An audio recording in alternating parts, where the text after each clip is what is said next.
আজ 24শে অক্টোবর শুক্রবার দেখে নিন আজকের বাছাই করা 15টি গুরুত্বপূর্ণ খবর। শুরুতেই হেডলাইন। আমাকে দল থেকে বের করে দেওয়া হোক, তারপর আমি বোঝাবো, ফের মুখ খুললেন হুমায়ুন।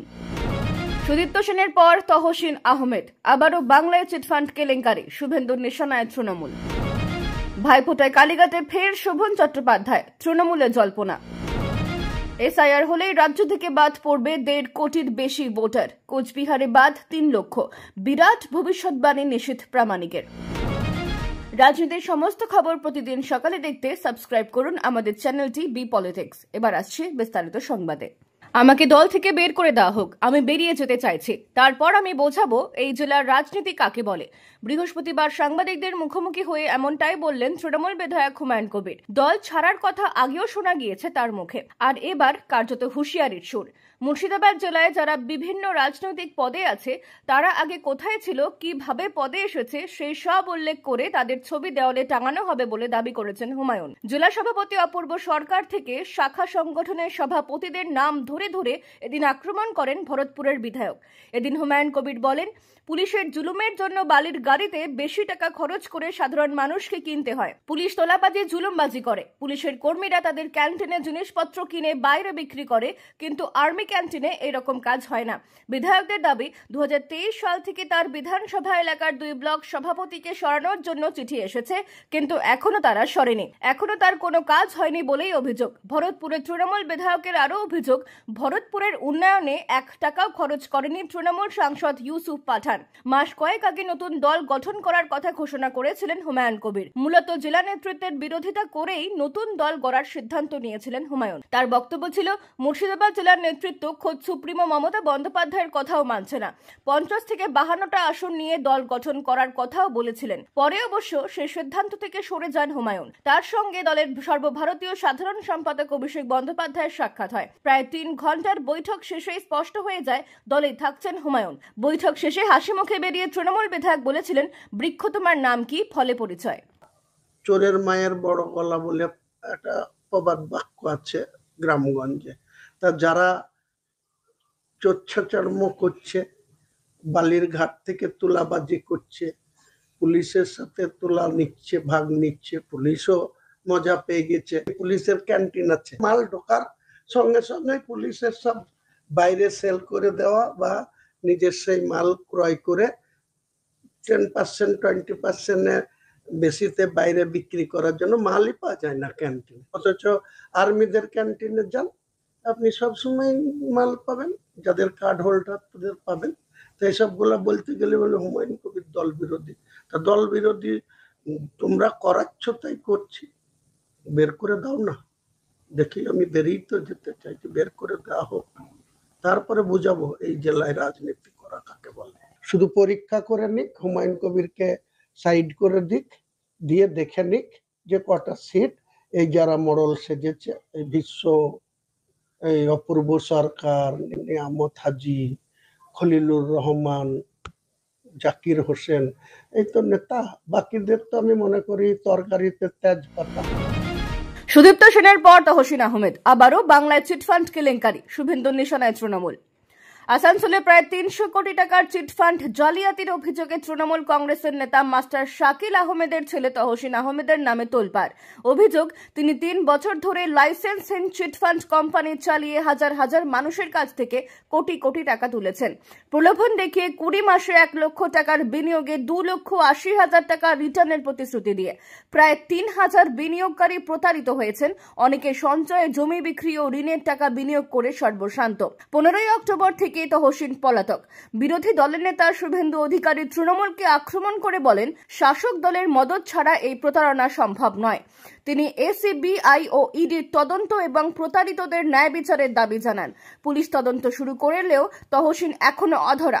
রাজনৈতিক পর্যবেক্ষকদের মতে এই কেলেঙ্কারি তৃণমূলের ভাবমূর্তিতে বড় ধাক্কা দিতে পারে, বাংলায় চিটফান্ডের অন্ধকার অধ্যায়ের নতুন নাম যুক্ত করে। ভাইফোঁটায় কালীঘাটে ফের শোভন চট্টোপাধ্যায়, তৃণমূলে জল্পনা। মুখ্যমন্ত্রী মমতা বন্দ্যোপাধ্যায়ের কালীঘাটের বাড়িতে ভাইফোঁটার অনুষ্ঠানের রাজনীতি ও উৎসবের মিশ্রণ দেখা গেল। এবারের আকর্ষণ ছিলেন তৃণমূলের প্রাক্তন নেতা কলকাতার প্রাক্তন মেয়র শোভন চট্টোপাধ্যায়, যিনি বৈশাখী বন্দ্যোপাধ্যায়ের সঙ্গে উপস্থিত ছিলেন। 2019-এ বিজেপিতে যোগ দেওয়ার পর তৃণমূলের সঙ্গে তার সম্পর্ক ছিন্ন হয়েছিল, কিন্তু গত বছর থেকে সম্পর্কের বরফ গলতে শুরু করে। সম্প্রতি মমতা তাকে নিউ টাউন কলকাতা ডেভেলপমেন্ট অথরিটির চেয়ারম্যান পদে নিয়োগ করেছেন, যা তার প্রশাসনিক প্রত্যাবর্তন নিশ্চিত করেছে। ভাইফোঁটায় মমতার সঙ্গে শোভনের হাস্যোজ্জ্বল আলাপ রাজনৈতিক মহলে তাৎপর্যপূর্ণ। তৃণমূল সূত্রে জানা গেছে, অভিষেক বন্দ্যোপাধ্যায়ের সঙ্গে সাক্ষাতের পর শোভনের দলে ফেরা কার্যত নিশ্চিত। 2026 নির্বাচনের কৌশল হিসেবে মমতা পুরনো নেতাদের একত্রিত করছেন। শোভনের অভিজ্ঞতা তৃণমূলের শহরাঞ্চলে প্রভাব বাড়াতে গুরুত্বপূর্ণ ভূমিকা নিতে পারে। অনুষ্ঠানে অন্য নেতাদের উপস্থিতি থাকলেও শোভনের ফেরা ছিল সবার নজরে। এসআইআর হলেই রাজ্য থেকে বাদ পড়বে 1.5 কোটির বেশি ভোটার। কোচবিহারে বাদ 3 লক্ষ। বিরাট ভবিষ্যৎবাণী নিশীথ প্রামাণিকের। প্রাক্তন বিজেপি সাংসদ নিশীথ প্রামাণিক দাবি করেছেন, রাজ্যে এসআইআর প্রক্রিয়ায় 1.5 কোটির বেশি ভোটারের নাম বাদ পড়বে। শুধু কোচবিহার জেলা থেকেই 3 লক্ষের বেশি। তিনি ভুয়ো ভোটারের অভিযোগ তুলে বলেন, কিছু গ্রাম পঞ্চায়েতে 2002 থেকে 2025-এর মধ্যে ভোটার সংখ্যা দ্বিগুণ হয়েছে। একই বাবার নামে 15টি পরিচয়পত্র তৈরি বা বাবার বয়স 65 এবং ছেলের বয়স 55-র মতো অসঙ্গতি রয়েছে। তিনি দাবি করেন, 40% ভোটারের ম্যাপিং সম্ভব হয়নি এবং 2002-এর পরে নাম ওঠা ভোটারদের অন ক্যামেরা সই ও সরজমিনে উপস্থিতি বাধ্যতামূলক করা উচিত। বিরোধী দলের নেতা শুভেন্দু অধিকারীও অনুপ্রবেশকারীদের নিশ্চিত করে ভোটার তালিকা থেকে বাদ দেওয়ার এবং বাংলাদেশে ফেরত পাঠানোর হুঁশিয়ারি দিয়েছেন।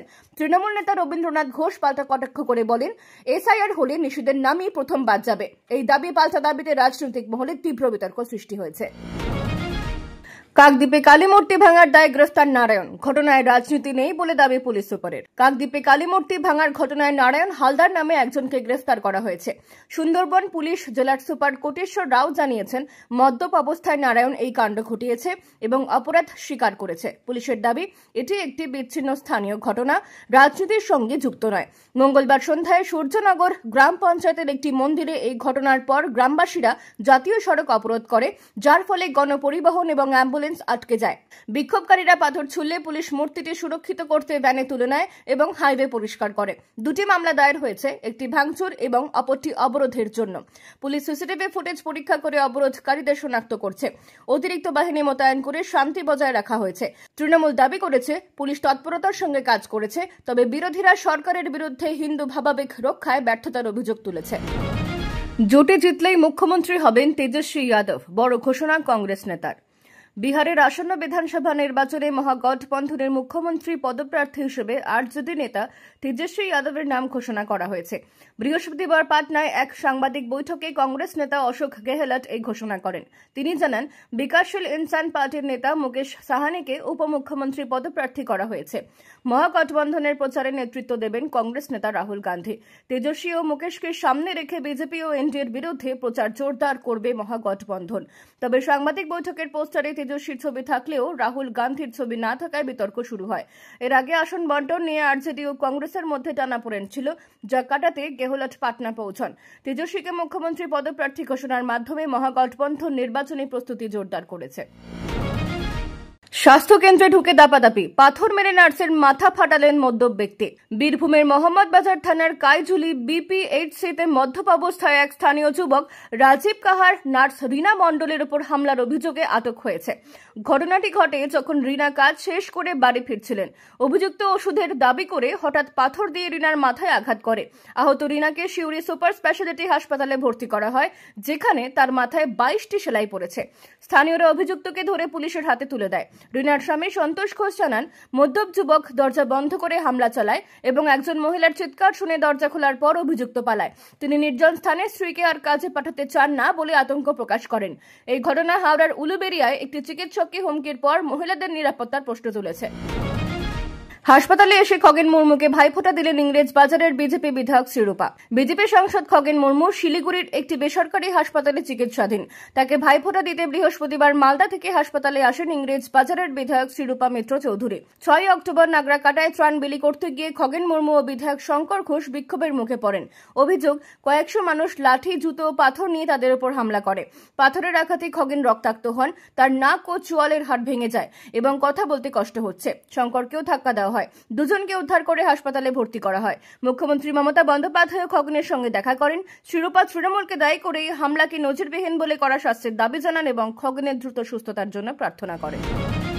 নভেম্বরে এসআইআর, বাংলার সিইওর সঙ্গে আলাদা করে বৈঠক নির্বাচন কমিশনের। নভেম্বরে শুরু হতে পারে ভোটার তালিকার বিশেষ নিবিড় সংশোধন বা এসআইআর। দিল্লিতে নির্বাচন কমিশনের ফুল বেঞ্চের বৈঠকে পশ্চিমবঙ্গ, আসাম, তামিলনাড়ু, কেরল ও পুদুচেরির মুখ্য নির্বাচনী আধিকারিকদের 3 অক্টোবরের মধ্যে প্রস্তুতি শেষ করার নির্দেশ দেওয়া হয়েছে। বৃহস্পতিবার এই রাজ্যগুলির সিইওদের সঙ্গে আলাদা বৈঠক হয়। India international institute for democracy and electoral ম্যানেজমেন্টে মুখ্য নির্বাচন commissioner Gyanesh Kumar, commissioner doctor Sukhbir Singh Sandhu এবং ডক্টর বিবেক যোশীর নেতৃত্বে দুদিনের এই বৈঠকে সব রাজ্য ও কেন্দ্রশাসিত অঞ্চলের সিইওরা উপস্থিত ছিলেন। গত 10 সেপ্টেম্বরের প্রাথমিক বৈঠকে জমা দেওয়া ভোটার তালিকার তথ্যের ভিত্তিতে মূল্যায়ন চলছে। কমিশনের focus DEO, ERO, AERO, BLO ও বিএলএদের নিয়োগ, প্রশিক্ষণ, ভোটার তালিকা মেলানো এবং নির্বাচনের প্রস্তুতির ওপর। কমিশনের লক্ষ্য ভোটার তালিকায় কোনো ভুল না থাকা।